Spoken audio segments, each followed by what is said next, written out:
తెలంగాణ రాజకీయాల్లో ఓ సామెతుంది. అందరి ఇంట్లో ఒకటే పండుగైతే మా ఇంట్లో రోజూ పండగే అని. ఉమ్మడి ఖమ్మం జిల్లా పరిస్థితి కూడా ఒకప్పుడు చూస్తే అలాగే అనిపించింది. సాధారణంగా ఏ జిల్లాకైనా ఒక్క మంత్రి పదవి దక్కితేనే పండగ చేసుకుంటారు. కానీ మన ఖమ్మం జిల్లాకు ఏకంగా ముగ్గురు మంత్రులు.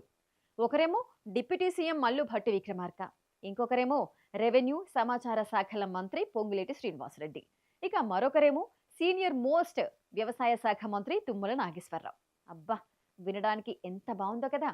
డిప్యూటీ సీఎం, రెవెన్యూ, అగ్రికల్చర్ ఈ ముగ్గురు ఉంటే ఖమ్మం జిల్లా ఆకాశంలో విహరించాలి, అభివృద్ధిలో దూసుకుపోవాలి. కానీ అసలు కథ ఇక్కడే మొదలైంది. అసలు ఈ ముగ్గురి కథ ఏంటో ఒకసారి వెనక్కి వెళ్ళి చూద్దాం. మొదటి నుంచి పార్టీనే నమ్ముకుని కష్టకాలంలో పాదయాత్ర చేసి కాంగ్రెస్ జెండాను భుజాన మోసిన అసలైన విధేయుడు భట్టి విక్రమార్క. ఆయనకు డిప్యూటీ సీఎం పదవి రావడం పక్కా న్యాయం. ఇక రెండో ఆయన పొంగులేటి శ్రీనివాసరెడ్డి. గత ఎన్నికల్లో జిల్లా మొత్తం కాంగ్రెస్ జెండా ఎగరడానికి డబ్బుతో పాటు శ్రమనంతా దారపోశారు. నేనున్నాను అని ఖమ్మం వ్యాప్తంగా చక్రం తిప్పారు. అనుకున్నట్టే ఈయనకు భారీ మినిస్ట్రీ దక్కింది. ఇక మూడో ఆయన ఒకప్పుడు టీడీపీలో, ఆ తర్వాత బీఆర్ఎస్లో, ఇప్పుడు కాంగ్రెస్లో చక్రం తిప్పుతున్న పాతకాపు తుమ్మల నాగేశ్వరరావు. రేవంత్ రెడ్డి ఆశీస్సులతో ఈయనకు వ్యవసాయ శాఖ దక్కింది. ఇక కట్ చేస్తే ఫలితం ఏంటి? మంత్రులకు పదవులొచ్చాయి, పొంగళ్ళు పెట్టారు.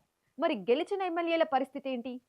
ఆకలితో ఉన్నోడికి అరిటాకు చూపించినట్టు తయారైంది వాళ్ళ పరిస్థితి. ఇప్పుడు ఖమ్మం ఉమ్మడి జిల్లాలోని కాంగ్రెస్ ఎమ్మెల్యేలు పడుతున్న గోడు వింటే కన్నీళ్లు రావు. నవ్వాలో ఏడవాలో అర్థం కావు. ఎమ్మెల్యేలు తమ నియోజకవర్గాల్లో పనుల కోసం మంత్రుల దగ్గరికి వెళ్తే అక్కడ పరిస్థితి ఏంటో తెలుసా? ఎవరబ్బా మీరు అన్నట్టు చూస్తున్నారట. సొంత పార్టీ ఎమ్మెల్యేలకే కనీస గౌరవం దక్కడం లేదంటే నమ్ముతారా? సచివాలయానికి వెళ్ళినా, మంత్రుల ఇళ్లకు వెళ్ళినా గంటల తరబడి వెయిటింగ్. కనీసం టీ ఇచ్చి ముచ్చటించే నాథుడే లేడట. పని కోసం వెళ్తే తర్వాత చూద్దాంలేవయ్యా అని పంపించేస్తున్నారట. దీంతో ఎమ్మెల్యేలు లోపలే మదన పడుతున్నారు. మేం గెలిచాం కాబట్టేగా మీరు మంత్రులయ్యారు, ఇప్పుడు మమ్మల్నే కరివేపాకులా తీసిపారేస్తారా అని ఆవేదన వ్యక్తం చేస్తున్నారు. సరే, గౌరవం పక్కన పెడదాం. పోనీ నియోజకవర్గానికి నిధులైనా ఇస్తున్నారా అంటే అదీ లేదు. రోడ్లేమో గుంతలమయమయ్యాయి. తాగునీరు, సాగునీటి తిప్పలు తట్టుకోలేకపోతున్నారు. ఎమ్మెల్యేలు సొంత ఊర్లకు వెళ్తే జనం చుట్టుముడుతున్నారు. అయ్యా, ఓట్లేయించుకున్నారు కదా, రోడ్డు ఎప్పుడేస్తారు, డ్రైన్ ఎప్పుడు కడతారు అని ప్రశ్నిస్తున్నారు. నిధులు లేక, సమాధానం చెప్పలేక ఎమ్మెల్యేలు మొహం చాటేయాల్సిన పరిస్థితి వచ్చింది. ఇక దీనికి తోడు వర్షాకాలం వచ్చినా చుక్క వర్షం లేదు. పంటలు ఎండిపోతున్నాయి, రైతులు అల్లాడిపోతున్నారు. ఇక్కడ ఒక పెద్ద ట్విస్ట్ ఉంది చూడండి. కాళేశ్వరం ప్రాజెక్టు ద్వారా నీళ్లు వదిలే అవకాశం ఉన్నప్పటికీ నీళ్లు వదిలితే ఎక్కడ కేసీఆర్కి పేరు వస్తుందో అని భయపడి నీళ్లను విడుదల చేయడం లేదట.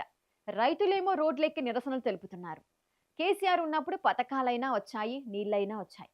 మీరేంటయ్యా మా నోట్లో మట్టి కొడుతున్నారని నిలదీస్తుంటే పాపం ఎమ్మెల్యేలు జనం మధ్యలోకి వెళ్ళలేక, ఇంట్లోంచి బయటకు రాలేక ఉక్కిరిబిక్కిరవుతున్నారు.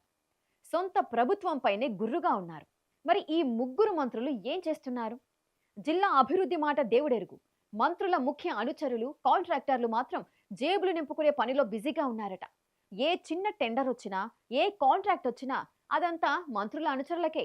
మా వాళ్లకు కాంట్రాక్ట్, మీ నియోజకవర్గానికి నో నిధులు అన్నట్టుగా సాగుతోంది వ్యవహారం. ఎమ్మెల్యేలు మాత్రం నిధుల కోసం అడుక్కోవాలి, మంత్రుల అనుచరులు మాత్రం జల్సా చేయాలి. ఈ తీరు చూసి కాంగ్రెస్ క్యాడరే ఆశ్చర్యపోతోంది. గత బీఆర్ఎస్ ప్రభుత్వంలో ఉన్న పథకాలు ఆగిపోయి కొత్త పథకాలు రాక ఉన్న ముగ్గురు మంత్రులు తమ క్యాడర్ను మాత్రమే చూసుకుంటుంటే ఎమ్మెల్యేలు మాత్రం మాకేంది శిక్ష అని తలలు పట్టుకుంటున్నారు. ఏదేమైనా ఉమ్మడి ఖమ్మం జిల్లాలో ముగ్గురు మంత్రులు ఉండటం అనేది ఆ జిల్లా ప్రజలకే కాదు, ఎమ్మెల్యేలకు కూడా శాపంగా మారిందా అనే అనుమానాలు వ్యక్తమవుతున్నాయి. మంత్రుల మధ్య ఆధిపత్య పోరు ఒకవైపు, నిధులు రాక ఎమ్మెల్యేల దిగాలు ఇంకోవైపు. హైకమాండ్ కానీ, సీఎం రేవంత్ రెడ్డి కానీ వెంటనే జోక్యం చేసుకుని ఈ ముగ్గురు మంత్రుల దర్బార్కి ఒక చెక్ పెట్టకపోతే ఖమ్మంలో కాంగ్రెస్ ఎమ్మెల్యేల అసంతృప్తి ఏ స్థాయికి చేరుతుందో ఊహించడం కష్టమే. మరి ఈ ముగ్గురు మంత్రుల పాలనపై, ఖమ్మం జిల్లా రాజకీయాలపై మీ అభిప్రాయం ఏంటో కింద కామెంట్ సెక్షన్లో తెలియజేయండి. ఈ వీడియో నచ్చితే లైక్ చేయండి, షేర్ చేయండి. ఇలాంటి మరిన్ని అప్డేట్స్ కోసం ఇప్పుడే మన ఛానల్ని సబ్స్క్రైబ్ చేసుకోండి. Thanks for watching.